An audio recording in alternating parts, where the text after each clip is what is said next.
Irmãos, nós temos trabalhado, estudado a Confissão de Fé de Westminster, então nós estamos na nossa 37ª aula sobre a Confissão de Fé, um curso de Teologia Reformada, e nós estamos no capítulo que trata de Cristo, o Mediador, e esta é a 6ª parte deste estudo.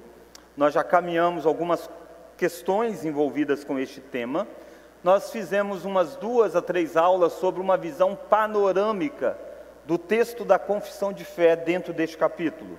Então nós fizemos aí pegamos a confissão dentro do capítulo de Cristo Mediador, lemos ela e trabalhamos a confissão como um todo, sem entrar muito em detalhes, mas vendo todo deste assunto que a confissão aborda. E nós fizemos naquela ocasião algumas perguntas e respostas que eu pude responder à medida que os irmãos tivessem dúvidas. Depois nós vimos as heresias relacionadas à cristologia. O nosso irmão Fabiano trouxe para nós uma aula onde ele mostrou as heresias relacionadas com a cristologia. Cristologia é estudo sobre Cristo. Na última aula nós vimos a necessidade do Filho se fazer homem. Por que Deus precisou se encarnar? Nós estamos vendo a encarnação de Jesus e por que isso foi necessário. Aí nós mostramos, a partir de Hebreus, a partir de Apocalipse, relacionando aqueles 2 textos, mostrando a necessidade de que alguém na natureza humana vencesse o diabo, porque o diabo venceu a natureza humana quando ele fez com que Adão pecasse. Então é importante que a gente tenha muito nítido a aula de domingo passado para a gente entender a aula de hoje, né? A aula de domingo passado aborda essa necessidade, era extremamente necessário que aquele que nos salvasse fosse também homem. Não poderia ser apenas um decreto divino, mas precisava ser alguém da nossa própria natureza. E isso que Cristo fez, e com a vinda de Cristo, nascimento, vida, morte, ressurreição e ascensão aos céus, Cristo então tira do diabo o poder que ele tinha até então, de ser o acusador. Durante todo o Antigo Testamento, o diabo tinha a função de exercer o papel daquele que trazia acusações diante de Deus, e ele tinha elementos para isso, porque desde a queda de Adão, todos davam condições para que Satanás tivesse com que nos acusar diante de Deus. Lembra que o melhor homem do Antigo Testamento descrito num certo momento da história, que era o Jó, o melhor homem daquele período da história, ainda assim foi acusado de servir a Deus apenas por interesse, e Deus então o coloca a teste e a prova diante de Satanás. E o próprio Jó vai dizer que antes ele conhecia Deus só de ouvir, mas agora os olhos dele contemplavam o Senhor. Então essa função de Satanás como acusador, ela tinha um aspecto legal, ele tinha direito de exercer isso, por causa da queda de Adão e Eva. Ele usava um fato histórico, um fato que acontecia, o pecado, e dizia: o salário do pecado é a morte. Deus, tu és santo, como é que o Senhor permite que pessoas como Abraão, Moisés, desfrutem da tua comunhão, se eles merecem o pecado? Por isso era necessário então que todo o pecado fosse pago ao próprio Deus, e é isso que Jesus veio fazer na história. Hoje eu quero olhar com você sobre as naturezas de Jesus e o seu ofício, as implicações dessa natureza que Cristo tem, tanto humana quanto divina, e o ofício que ele vai exercer, Eu quero começar com um quadro que foi extraído de um livro, esse quadro não é meu, é de um livro escrito pelo Dr. Heber Carlos de Campos, As Duas Naturezas do Redentor. Ele faz um contraste aqui, entre elementos da natureza divina e elementos da natureza humana. Jesus tinha as duas naturezas e esses elementos estavam presentes na mesma pessoa. Parece contraditório, mas nós precisamos olhar para aquele que nasce tendo essas características aqui descritas e entendê-las num certo sentido. Para isso eu quero convidá-lo a abrir em Lucas, capítulo de número 1, olha a partir do verso 26. Vamos ler nesse primeiro momento, do verso 26 até o verso 38. É o texto muito conhecido, muito utilizado nos dias nas comemorações natalinas. Lucas capítulo 1, a partir do verso 26 ao verso 32. Eu convido para nós lermos de forma alternada. Leiamos. No 6º mês, foi o anjo Gabriel enviado da parte de Deus para uma cidade da Galileia chamada Nazaré.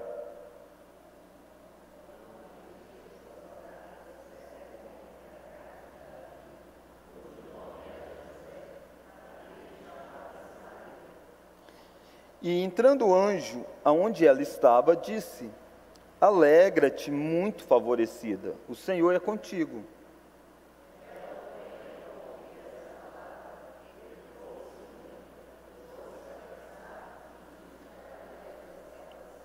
Mas o anjo lhe disse: Maria, não temas, porque achaste graça diante de Deus.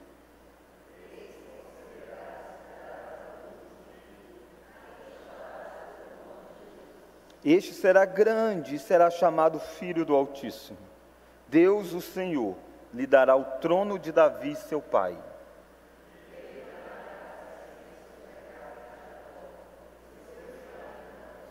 Então disse Maria ao anjo: Como será isto?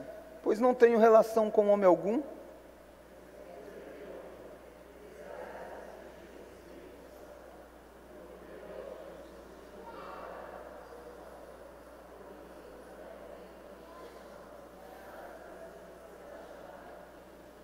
E Isabel, tua parenta, igualmente concebeu um filho na sua velhice, sendo este já o 6º mês para aquela que dizia ser estéril.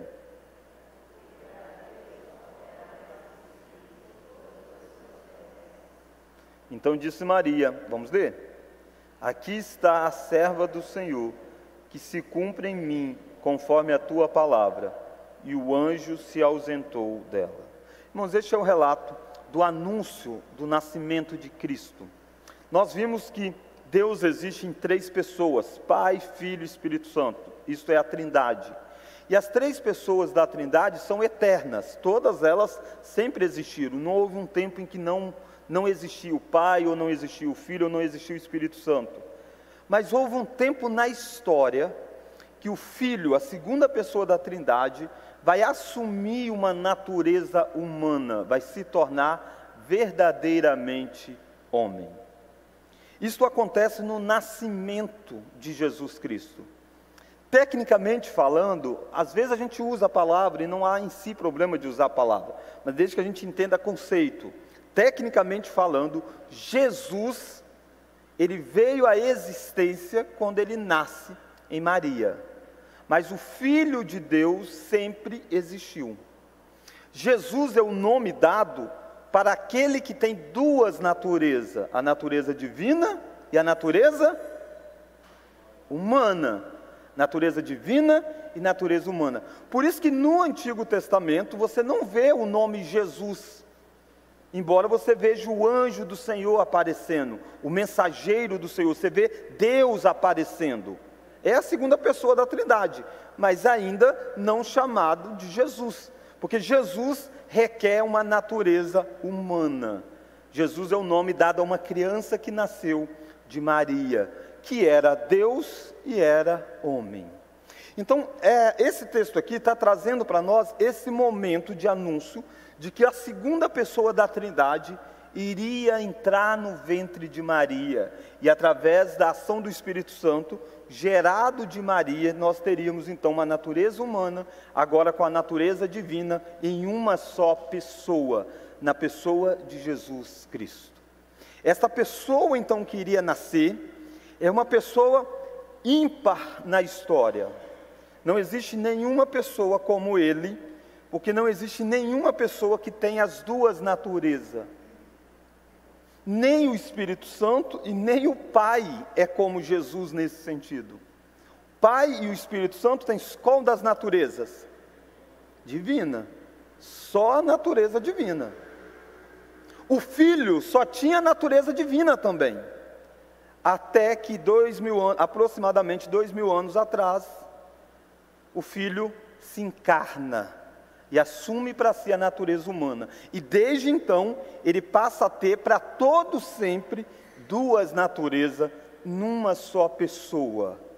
Isso é absolutamente extraordinário, fora da nossa mentalidade. Nós só sabemos disso e só cremos nisso porque a Bíblia diz isso. A Bíblia diz isso do início ao fim, de que Jesus é Deus e de que Jesus é homem. E hoje eu quero olhar com você a implicação disso. Nós vimos a necessidade já. Por que era necessário que isso acontecesse? Nós vimos na aula passada. Era necessário que alguém da natureza humana derrotasse Satanás. E nenhum dentre a natureza humana foi capaz. Desde a queda de Adão, todos da natureza humana nasceram contaminados pelo pecado. Mas agora nasce um verdadeiro homem, verdadeiramente Deus, sem contaminação do pecado, e não vem para uma relação natural. É isso que Maria pergunta para o anjo. Maria diz, olha, quando o anjo diz, vai nascer o rei, vai nascer aquele que vai governar. Aí Maria diz, como que isso vai acontecer se eu não tenho relação com homem algum? Maria era virgem até então. A ideia de que viria um Messias era anunciado no Antigo Testamento, um descendente de Davi. Só que muitas vezes eles achavam que esse descendente de Davi seria só um homem. Então precisaria ter uma relação normal, como aconteceu com tantos milagres no Antigo Testamento, mas ainda assim dentro de uma relação normal. Isaac, quando nasceu, Abraão e Sara já eram bem idosos, já tinham passado o período natural da fertilidade. Foi um milagre, foi, mas ainda foi por vias naturais, precisou ter uma relação. A mãe de Sansão também era estéril, não podia ter filhos. E Deus faz um milagre, ela tem filhos, mas ainda assim por vias naturais, homem e mulher. Agora não, agora é algo totalmente impensável. Uma mulher virgem vai dar à luz a um filho, que é Maria. Então essa é a declaração que o anjo está dando para Maria nesse texto. E quais são as implicações deste ser que nasce então com duas naturezas, natureza humana e natureza divina, sendo 100% cada uma delas? É que ele vai ter coisas que parecem antagônicas em si. E é isso que esse gráfico quer mostrar. E sempre que nós pensarmos em Jesus, nós precisamos pensar nesses dois aspectos antagônicos que esta pessoa tinha. Jesus, quando nasce, ele não deixou de ser Deus. Não é que o filho deixou lá encostado no céu a divindade e diz, deixa eu deixar a divindade aqui, eu vou ser homem. Não, ele veio como Deus, 100% Deus. Ele abriu mão muitas vezes da glória que ele tinha, de exercer alguns aspectos desta glória, mas não de ter a natureza desta glória. Ele sempre foi Deus desde sempre, e agora ele passa a ter uma natureza humana. Por isso que a humanidade de Jesus não pode invalidar os atributos da sua divindade, porque ele é homem, ele não pode deixar de ter coisas que Deus tem, e porque ele é Deus, também não pode deixar de ter coisas que é da natureza humana. Ele tem as coisas da natureza humana e tem as coisas da natureza divina. Você diz, pastor, como que eu posso entender isso bem? Leia a Bíblia, é a única pessoa que tem isso. Por exemplo, quanto à natureza divina, Jesus era infinito. Infinito. Qual que é a ideia de infinitude? É a ideia daquilo que não tem fim, daquilo que não está preso em um espaço, em um tempo. Olha João capítulo 1, verso 4. Os atributos de Jesus nem sempre são manifestados a nós, enquanto ele esteve encarnado. Mas o fato de não ter sido manifestado, não significa que ele não os tinha. Ele sempre as teve, porque ele não deixou de ser Deus. Olha João capítulo 1. Olha o verso de número 14. João 1,14. E o verbo?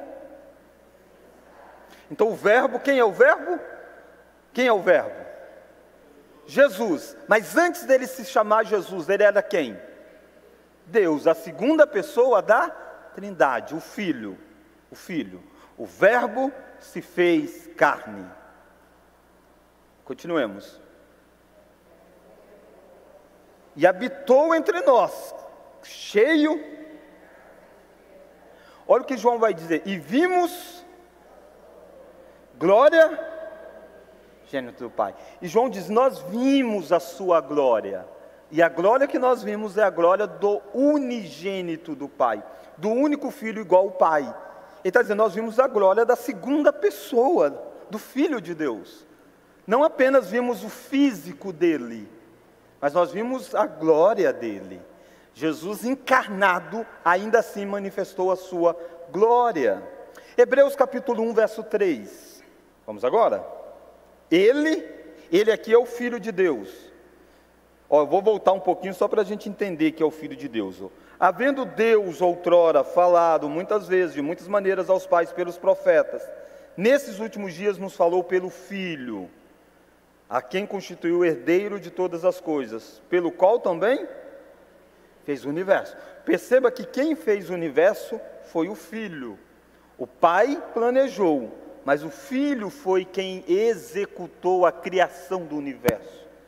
Por isso que em Gênesis todas as coisas que foram criadas pelo poder da palavra de Deus. A palavra é o verbo. Então todas as coisas foram criadas pelo Filho. Ele, o Filho é o quê? O resplendor, a expressão exata do ser de Deus. Então tudo que Deus tem, o Filho também tem. Por isso que ele é a expressão exata do ser de Deus. E ele faz o quê? Sustentando. Depois de ter feito a purificação dos pecados, assentou-se à direita da majestade nas alturas. Perceba, o Filho de Deus criou todas as coisas e o Filho de Deus sustentou todas as coisas, ou sustenta. A ideia de sustentar é a ideia de governar para que as coisas possam caminhar do jeito que deve acontecer, a providência. É por isso que Paulo vai dizer que nele existimos, nele nós nos movemos. A vida só é possível acontecer no Filho. O Filho é quem sustenta todas as coisas. Por que existe um universo? E por que esse universo não colide, não se explode, não acontece diversas coisas? Porque o Filho sustenta essas coisas, para que ele possa continuar a existir. A vida é sustentada pelo Filho. Nenhum de nós temos vida por nós mesmos. Nenhum ser tem vida por si só. Por isso que chega a hora da morte, quando Deus retira de si o sopro da vida, e aí deixa de viver, e chega a hora da morte. Porque a vida é dependente de Deus. E a pessoa da Trindade que sustenta isso, Hebreus diz para nós que é o Filho. Então, quando o Filho esteve encarnado, nasceu, quem continuou sustentando o universo? Quem continuou sustentando o universo? Deus é uma boa resposta, né? Mas qual das pessoas? O Filho. O Filho continuou sustentando todas as coisas. Ele é infinito, enquanto natureza divina. Enquanto natureza divina. Perceba o quanto que é importante a gente lembrar desses aspectos, senão a gente cai nas heresias. O Fabiano deu uma aula aqui mostrando exatamente as heresias, quando alguém tentava defender uma e negar outro dessa coluna, ou quando alguém dizia que essas coisas se misturavam. E as coisas não se misturam. O que é da natureza divina não se torna menos divino porque o Filho está encarnado. Ele continua sustentando todas as coisas. Ele estava lá, um bebezinho, mas ele continuou governando todo o universo e sustentando pelo poder da sua palavra todas as coisas. Mas o Filho também era, o Filho não, melhor dizendo, mas Jesus era o quê? Finito, quanto à sua natureza humana. Você diz, a primeira parte até vou bem, pastor, mas agora a segunda... Você vai ver que eu vou tentar dizer Jesus. Porque quem é Jesus? Jesus é só o Filho? Jesus é o Filho com a natureza humana. Enquanto natureza humana, Jesus era finito. Que sentido de finito? Ele tinha um espaço no tempo, ele ocupava um lugar no espaço e no tempo. Ele estava aqui, ele não estava lá enquanto natureza humana. A mão de Jesus estava em um lugar, a mão de Jesus não poderia estar em outro lugar. Por que isso? Porque ele era finito. Quanto a quê? A natureza humana. Perceba o gráfico? Se eu falar que Jesus em si era só finito, isso é um erro. Por quê? Se eu falar que Jesus era só finito, eu estou ignorando qual natureza? A divina. Agora, se eu falar que Jesus em si era só infinito, eu estou ignorando qual natureza? A humana. Aí a gente cai naquilo que é o docetismo. Ele parece homem, mas na verdade ele não é. Não, ele era homem. E com isso ele lidou com a finitude. Afinal de contas, a própria natureza humana não foi eterna. A natureza humana veio à existência no dia em que o Espírito Santo entrou no ventre de Maria e do óvulo de Maria, Maria gerou o Jesus. Percebe o que é finitude? Jefferson. Pastor, é meio complicado para a gente compreender. Sim. Alguns exemplos. Jesus, quando ele estava encarnado, ele estava como ser humano. Sim. Quando ele fazia os milagres deles, ele estava como divino, como humano, ou o humano tinha esse poder para fazer essas curas? Isso é complicado para a gente poder guardar. Sim. Uma heresia também é o nestorianismo, que fica separando essas duas pessoas e acha que existe duas pessoas, uma pessoa de cada natureza. E não, existe só uma pessoa. Jesus nunca faz algo como Deus e nunca faz algo agora como homem. Ele sempre faz algo como Deus, homem. Agora, naturalmente, como Deus, homem, uma das naturezas dele está envolvida mais. Mas a pessoa é uma só. Entendeu? Quem faz as coisas não é uma natureza, quem faz é uma pessoa. E a pessoa tem as duas naturezas dentro de si. Ele faz milagres, ele é Deus. Mas a natureza humana dele também está sob a ação do Espírito Santo para que aquilo aconteça. A pessoa, a gente sempre deve pensar na pessoa de Jesus. Agora, quem é essa pessoa? Essa pessoa, por isso que em alguns momentos a gente vai ver ela com um certo olhar, e no outro momento a gente vai ver ela com um outro olhar. A gente vai dizer ela dizendo, eu não tenho onde reclinar a cabeça. Extremamente frágil. E você vê levantando e dizendo, calma, emudece o mar e tudo para.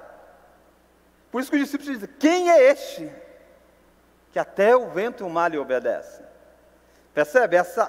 É esse jogo de coisas que vão acontecendo, que é lindo no Novo Testamento. Eu e você e todos nós aqui temos uma grande vantagem. Nós estamos 2000 anos dos fatos. A gente já tem toda uma estrutura de pensamento.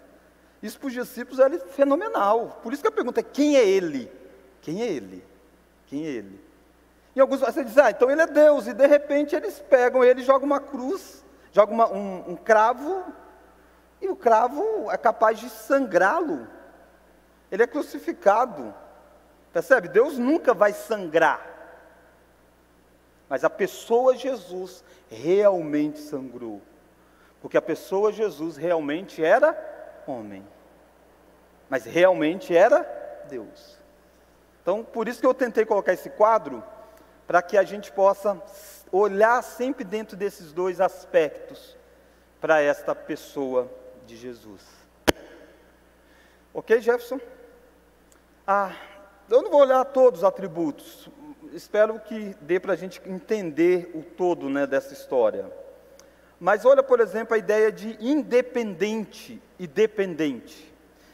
Você vai ver que esses atributos, praticamente todos os atributos do lado esquerdo, são atributos incomunicáveis. O que significa isso? Deus tem atributos comunicáveis e incomunicáveis. Nós fomos criados seres à imagem e semelhança de Deus, todo ser humano. Nesse ato de Deus criar o homem, Deus comunicou ao homem atributos. O nome desses atributos são atributos comunicáveis. Nós temos inteligência, nós temos criatividade, temos santidade, temos diversas coisas. Mas Deus tem os seus atributos chamados incomunicáveis, que Ele não comunicou ao homem, porque Ele é totalmente diferente do homem. Esses atributos incomunicáveis, Jesus tinha enquanto natureza. Qual natureza? Divina, porque Ele era Deus. Então essa lista de todos os atributos incomunicáveis de Deus, que nenhum outro homem no Antigo Testamento teve, Jesus teve, porque Ele tinha a natureza divina. Ele tinha a natureza divina. E Ele tinha os atributos comunicáveis, porque Ele era perfeitamente homem também. Olha então essa ideia de independência. A ideia de independência é que Deus não depende de nada. Deus não depende de nada. Deus não depende que alguma coisa aconteça para que Ele... Não, Deus é independente. O único ser assim, todos os outros são dependentes. Nós dependemos do sol, dependemos do ar, dependemos de diversas coisas.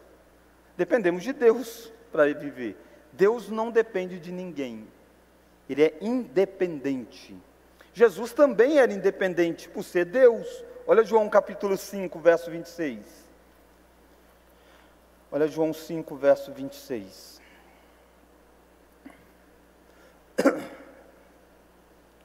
João 5, verso 26.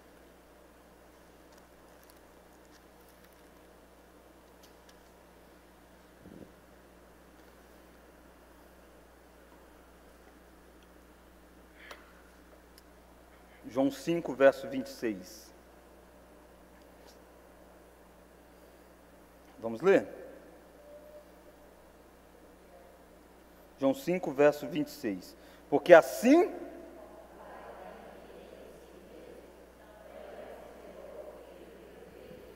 Em si mesmo, percebe? Ele está dizendo, assim como o Pai tem vida em si mesmo, Ele é o único que tem vida em si. Ele não depende de algo para que Ele possa ter vida.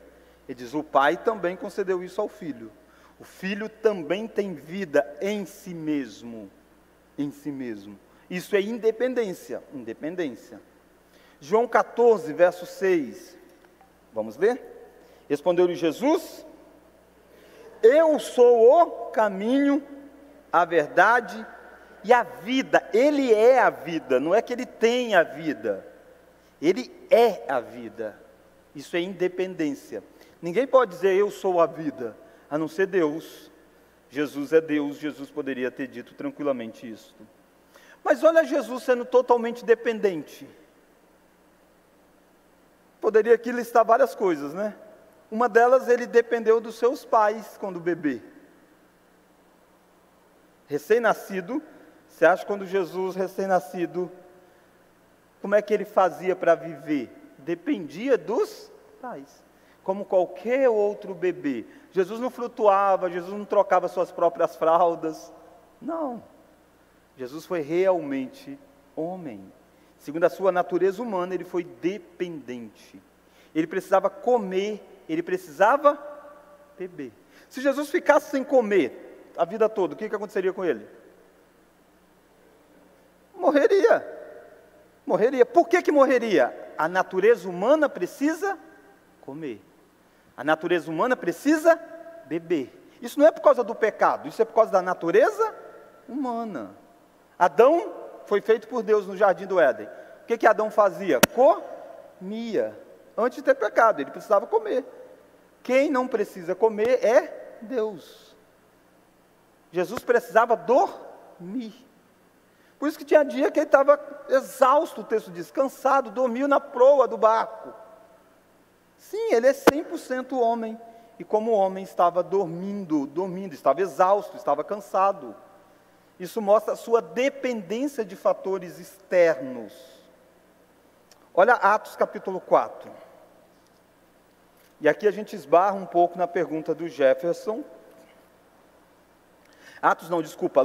Lucas capítulo 4.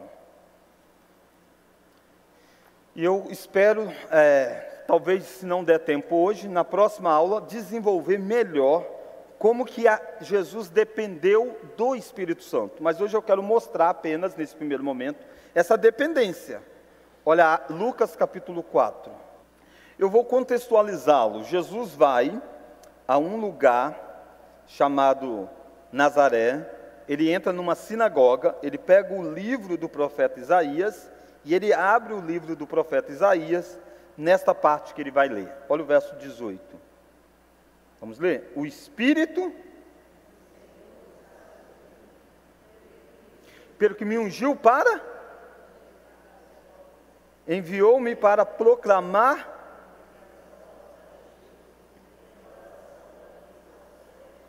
e para pôr em liberdade os oprimidos e apregoar o ano aceitável do Senhor. Nós vemos isso no ministério de Jesus, deixa aberto aí. Nós vemos Jesus curando cegos, vemos Jesus anunciando o reino, pregando aos pobres. Isso que está descrito aí, nós vemos Jesus fazendo. Mas Jesus vai dizer que ele faz estas coisas e ele dependeu de uma pessoa para que ele fizesse essas coisas. Quem é que estava sobre ele? O Espírito do Senhor. Olha o verso de número 20, ó. Tendo fechado o livro, devolveu o assistente e sentou-se. Todos na sinagoga tinham os olhos fitos nele. Então passou Jesus a dizer, olha o que Jesus disse: hoje que acabais. Hoje se cumpriu. Essa escritura foi feita muitos anos antes por Isaías, anunciando o servo do Senhor. O servo do Senhor, o Espírito do Senhor ia repousar sobre ele, para que ele fizesse essas coisas. Jesus abre o livro e diz, ó, hoje se cumpriu. O que Jesus está dizendo? Que o Espírito Santo estava sobre ele. Percebe, presbítero Jefferson? A natureza humana de Jesus dependeu do Espírito Santo para fazer tudo o que fez, para poder viver como viveu. Por isso você vai ver Jesus orando, Jesus buscando Deus. É a natureza humana, não é que Jesus está buscando, como assim? Ele não é Deus? Isso, exatamente, a natureza divina dele e a natureza humana dele. E como homem, ele vive perfeitamente, e para viver perfeitamente só é possível na dependência do Espírito Santo. Perceba o lugar em que esse texto está. Às vezes a gente esquece a sequência histórica, né? O que estava acontecendo quando Jesus leu esse texto? O que antecedeu e o que está à frente disso no Evangelho de Lucas? Volta um pouquinho para Lucas capítulo 3. Lucas 3, verso 21. E aconteceu, batizado, estando ele a orar, o céu se abriu, desceu sobre ele. Esse é o momento do batismo de Jesus, quando ele tem em torno de 30 anos. Ele está sendo batizado, o céu se abre, a voz do Pai diz, este é o meu Filho amado, quem eu tenho todo o meu prazer. A primeira pessoa da Trindade, a segunda pessoa da Trindade está encarnada, que é Jesus, e a terceira pessoa da Trindade vai ser derramada sobre ele. E o texto diz, olha o verso seguinte, e o Espírito Santo desceu sobre ele, forma corpórea, como pomba, e ouviu-se uma voz do céu, tu és meu Filho amado, em ti me comprazo. Perceba, aqui Jesus está recebendo o Espírito Santo. Natureza divina de Jesus precisa do Espírito Santo? A natureza divina precisa do Espírito Santo? Não, é a mesma natureza. O Espírito Santo é Deus e a natureza divina de Jesus é Deus. O Espírito Santo está habilitando e capacitando qual das naturezas? A humana. Mas quem é a pessoa? A gente não fica falando, a gente fala da pessoa. Quem é a pessoa? Jesus. Jesus dependeu do Espírito Santo. Nós sabemos que isso é contra a sua natureza humana. O Espírito veio sobre ele e é a partir do batismo de Jesus que ele vai exercer o ministério. Até esse período, Jesus não exercia o seu ministério. A partir de agora, ele passa a exercer a função do ungido do Senhor, que é Cristo. Cristo significa ungido. Ungido porque ele tem o Espírito sobre ele.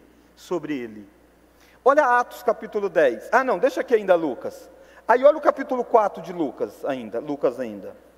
Olha o versículo 1. Então, teve o batismo, né? Aí Lucas mostra para nós a genealogia dele. Jesus está dizendo, deixa eu mostrar quem esse homem é. Olha que curioso. É isso que eu falo da gente ler a Bíblia dentro do seu contexto. Olha, Lucas vai dar a genealogia de Jesus. Olha, verso 23. Tinha Jesus cerca de 30 anos, ao começar o seu ministério. Era como se cuidava. Aí começa a dizer, filho de José, filho de Eli, vai ser uma série de nomes. Olha o versículo 38. Cainã, filho de Enos, Enos, filho, e este filho de Adão, filho de Deus. Percebe? Ele quer mostrar a genealogia de Jesus, segundo a sua natureza o quê? Qual é a natureza? Humana. Natureza divina de Jesus tem genealogia? A natureza divina tem genealogia? Não, sempre foi eterno. Perceba a diferença de João. João não mostra a genealogia de Jesus. João começa dizendo, no princípio era o Verbo. O Verbo estava com Deus, e o Verbo era Deus. Todas as coisas foram feitas por intermédio do Verbo, e o Verbo se fez carne. João está descrevendo na perspectiva de qual natureza? A divina. A natureza divina não derivou de ninguém, sempre foi. Agora Lucas está descrevendo para nós como que Jesus está recebendo o Espírito Santo e ele está chamando a atenção para a natureza humana. E ele diz, e ele é aquele descendente de Adão prometido. Ele é o segundo Adão. Ele é filho de Adão. Ele é homem.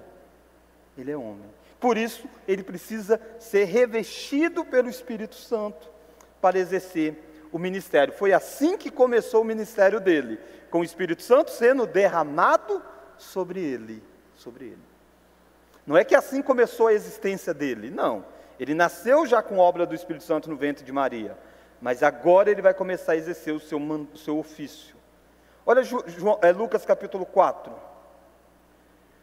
Jesus, cheio do Espírito Santo, voltou do Jordão e foi guiado no deserto. Perceba o que Lucas quer que nós vejamos. O Espírito que desceu sobre Jesus no batismo não foi uma ocasião apenas, não. O mesmo Espírito, Jesus saiu do Jordão e o Espírito estava junto com Jesus. Jesus vai ao deserto e o Espírito vai com Jesus. Aliás, o Espírito levou Jesus ao deserto. Toda a cena da tentação de Jesus no deserto, ele está na dependência de quem? Do Espírito Santo. Por isso que o texto diz, ele ficou 40 dias e teve, 40 dias sem comer e sem beber, teve o quê? Fome e sede. Quem teve fome e sede? Jesus. Mas a gente está falando de qual natureza? A humana. Mas Jesus teve fome e sede.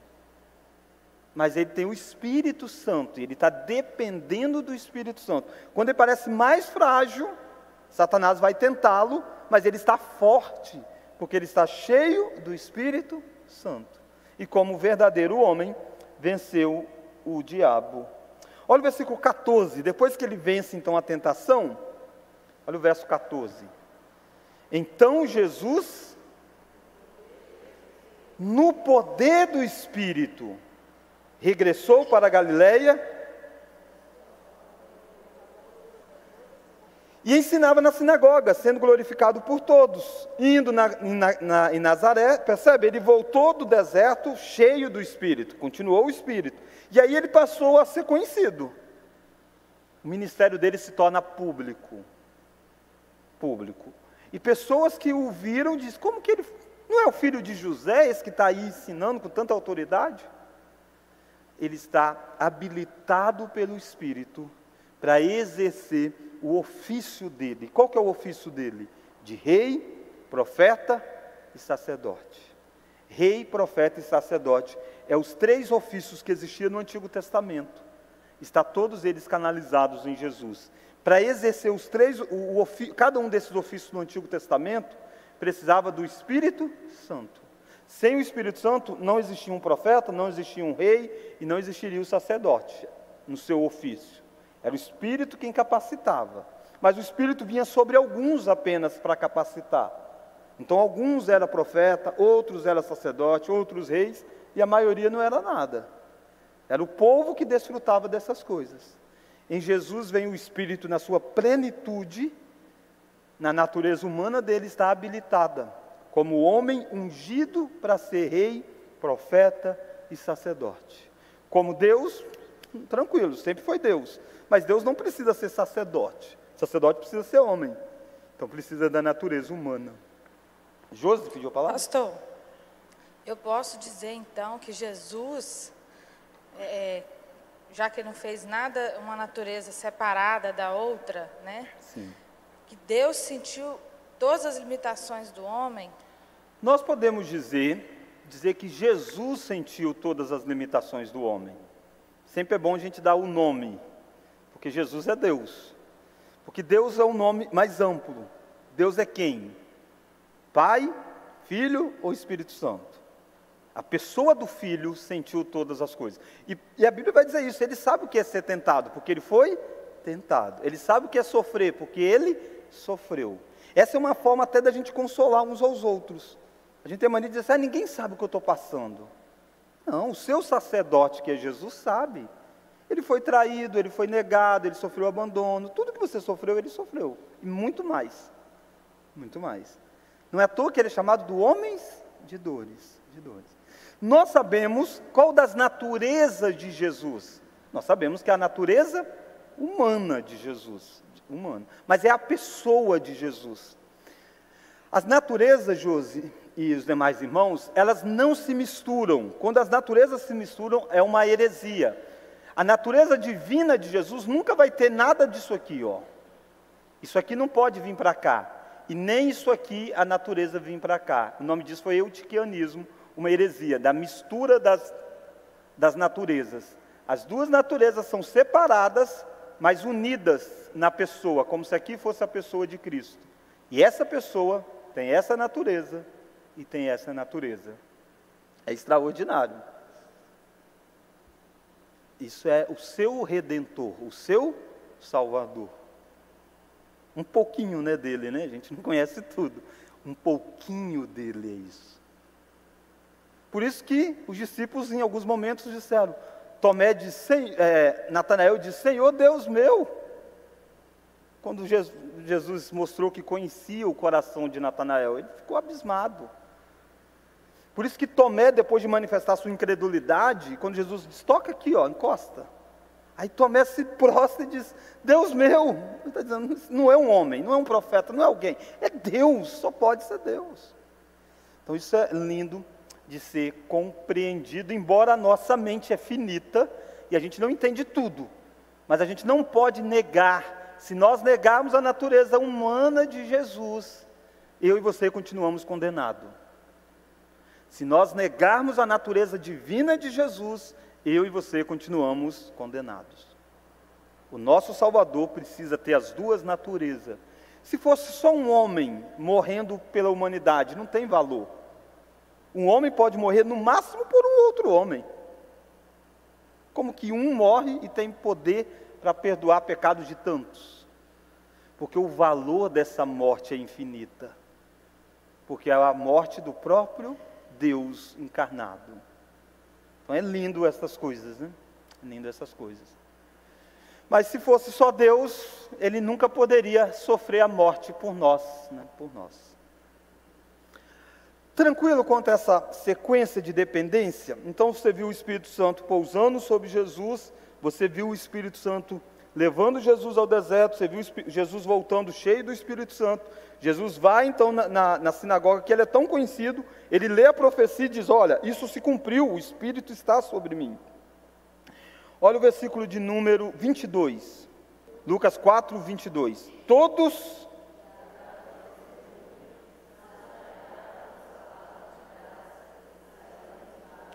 E perguntavam, filho de José? Essa pergunta é de alguém que está admirado, dizendo, não é ele o filho de José? A gente conhece ele, a gente sabe quem ele é, mas ele está ensinando com essa autoridade? Agora ele inaugurou o seu ofício de rei, profeta e sacerdote. Até um certo momento da vida, Jesus passou um tanto quanto que no anonimato. Ele não ficou curando a vida toda. O ministério dele canaliza a partir dos 3 últimos anos, quando ele é inaugurado pelo batismo do Espírito Santo, quando ele vai exercer o tríplice ofício. Até os irmãos de Jesus, que conviviam com ele na mesma casa, tiveram dificuldade para crer nele no início. O texto diz que os irmãos não creram em Jesus no início. Olha mais. Olha Atos 10, verso 38.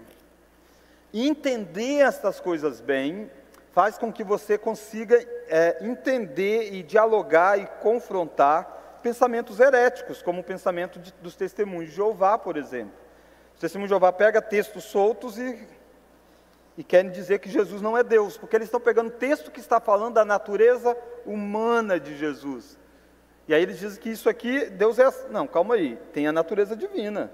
E a gente precisa entender essas relações. Atos, capítulo 10, olha aí a partir do verso 36. Esta é a palavra que Deus enviou aos filhos de Israel.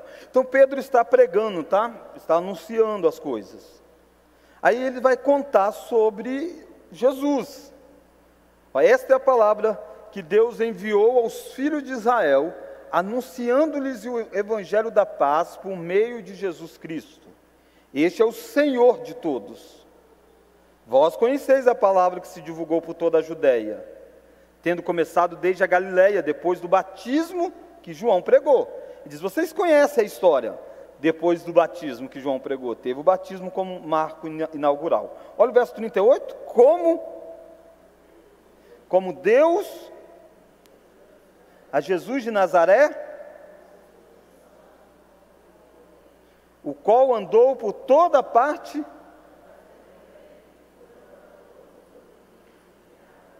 porque Deus era com ele. Percebe, se você pegar só esse versículo solto, parece que Jesus é Deus nesse versículo? Só nesse versículo solto.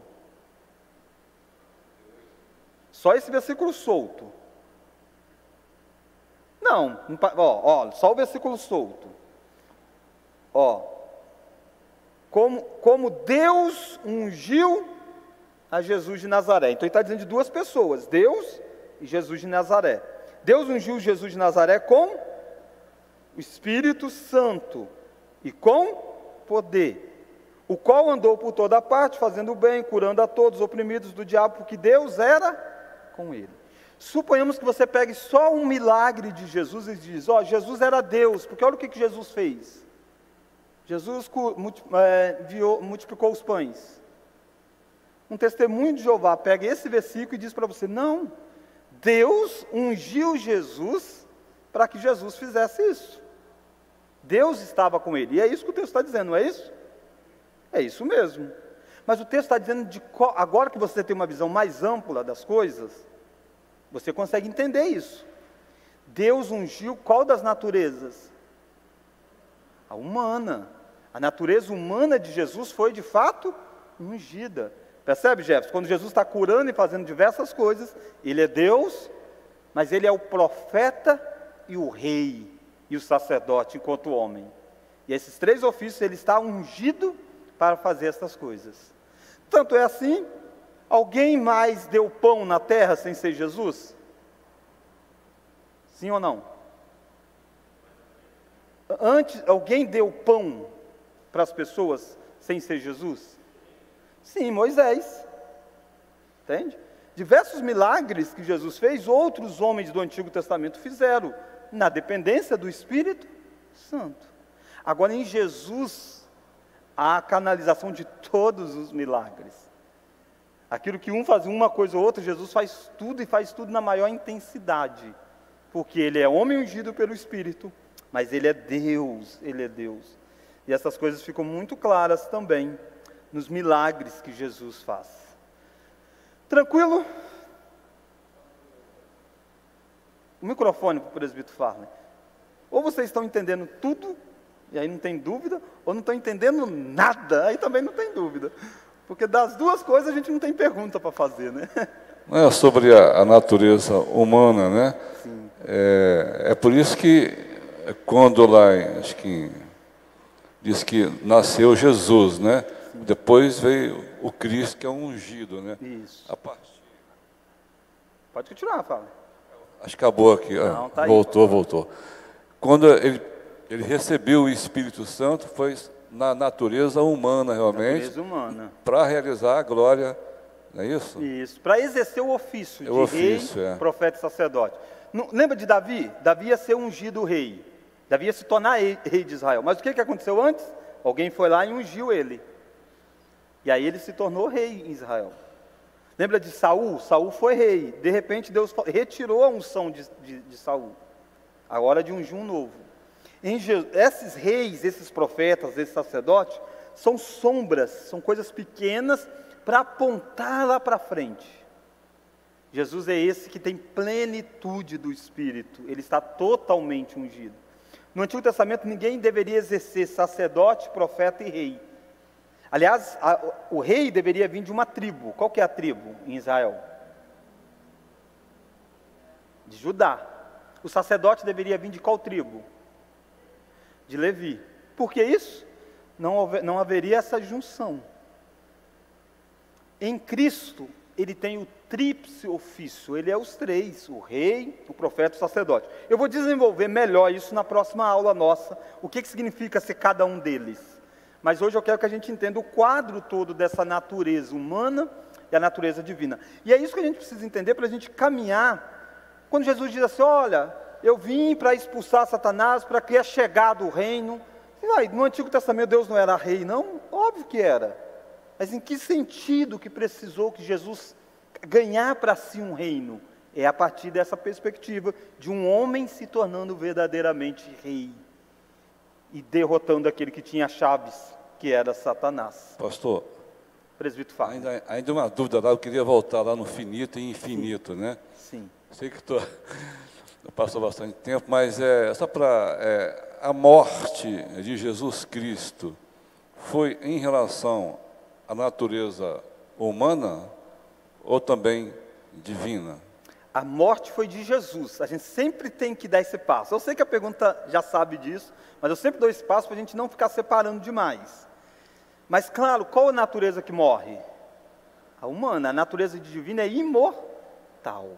É por isso então que fala, Jesus na natureza divina ele é infinito, ele não conheceu a morte. Nunca, né? Nunca, nem o início nem o fim. Perfeito. Nem início nem então, fim. Então finito é que tem um fim, é que foi a morte. Foi um dos fins, né? É a morte. Outro fim é o fim físico. Vamos supor, eu sou finito, eu estou aqui, meu corpo é finito. Eu não estou lá. Eu estou aqui. Nesse sentido, Jesus, o corpo de Jesus era o quê? O corpo de Jesus, finito. Por que o corpo era? O corpo de Jesus é de qual natureza? O corpo humano, gente. Deus nunca tem olho, tem braço, não. Agora Jesus tinha olho, braço e perna. E esse corpo de Jesus não tem os atributos, o corpo, eu não estou dizendo a pessoa, estou dizendo o corpo, não teve os atributos divinos. Jesus estava lá com a mão num copo. Jesus tinha como estar com a mão em outro, lá na Galileia? Não, a mão dele só ocupa um lugar. Isso significa dizer que Jesus não pode estar em mais de um lugar ao mesmo tempo? Jesus está, porque ele é da natureza divina. Agora, o corpo dele não é divino. O que é divino é a pessoa dele. Aí quando ocorre a ressurreição, foi da natureza humana. De Jesus, né? De Jesus, mas a natureza humana. Você parece que disse um dia desse que, assim, no céu, né? Lá ele ainda continua com as duas naturezas. Continua com as duas naturezas, para todo sempre. Para todo sempre. Ele subiu com as duas naturezas, humana e divina. Timóteo diz que ele é o nosso, Paulo dizendo a Timóteo, nosso mediador, homem, Cristo Jesus, homem. Ele é para todo sempre essa pessoa. Um dia, quando ele voltar, nós o veremos com braço, com cabeça. Entende? Por isso que o texto diz que ele está sentado à destra de Deus. Agora, isso esgota a segunda pessoa da divindade? Não, a segunda pessoa da divindade está em todo o lugar, porque é divino.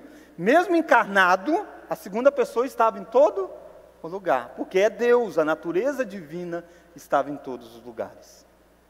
Muita coisa para a mente de vocês? Gente, é muita coisa, pastor. A gente é fé mesmo. É muita fé, né? Muita coisa. Pastor, Sara. nós, enquanto humanos, somos corpo e alma, né? Corpo, alma. Jesus, ele, enquanto homem, também tinha corpo e alma, Corpo certo? e alma, certo. E a alma dele é... Alma humana. Alma humana. Certo. E Essa é a quando ele tendência, né? A gente acha que corpo é humano e alma é espiritual, é divina. Não. Jesus é 100% homem, ele não é 50%. Aham. E como homem, ele teve um corpo humano e teve uma alma humana. E- A gente diz isso da natureza humana, a natureza material e imaterial. Vamos Ok. pegar isso bem. Jesus morre na cruz do Calvário, lembra? É dividido corpo e alma, como de qualquer outro. E a alma dele O foi para o corpo- céu. Exato. O corpo foi enterrado e a alma dele foi aonde? Ao céu. Ele diz: Pai, em tuas mãos entrego o meu espírito. Ele não está dizendo: em tuas mãos entrego a minha natureza divina.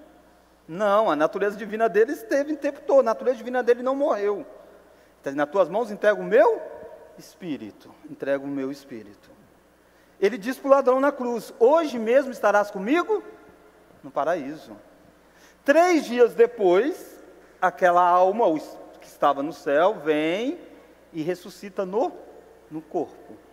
E Jesus é para todos sempre esse ser. Angélica.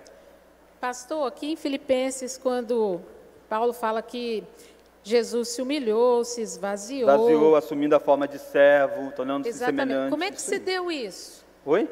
Já que ele tinha as duas naturezas, o que ele causa disso anulou? aqui, ó. Ele anulou em que medida essa natureza divina? Ele não exerceu muitas vezes os atributos dela. Não exercer não é sinônimo de não ter. De não ter. Existe uma heresia chamada kenosis, esvaziamento da divindade. Não é isso. Jesus manteve-se quem ele era o tempo todo, mas muitas vezes ele não agiu como isso. Quando você olha para esses atributos aqui, ô Angélica, você está vendo isso de Filipenses. O finito é de alguém que está esvaziando de assumir a infinitude. Você vê dependente alguém que não precisava, mas se tornou dependente. Ele mesmo controlou isso? Ele não quis usar para viver a natureza humana? Na Seria assim? encarnação, no pacto eterno, Pai, Filho e Espírito Santo, nesse pacto eterno havia condições. E as condições é que ele nascesse de mulher, vivesse debaixo da lei. Para que ele fizesse, nascesse de mulher, debaixo da lei, ele está limitado a essas condições. E ele espontaneamente a faz. Ele poderia ter dito: não quero, mas ele vai. Lembra que ele disse para Pedro: eu poderia rogar ao Pai, ele me enviaria anjo e sairia daqui. Mas ele não pode fazer isso, como homem verdadeiramente cumprindo a função nisso. Irmãos, uma das coisas mais lindas, olha Lucas capítulo 2, eu já estou encerrando.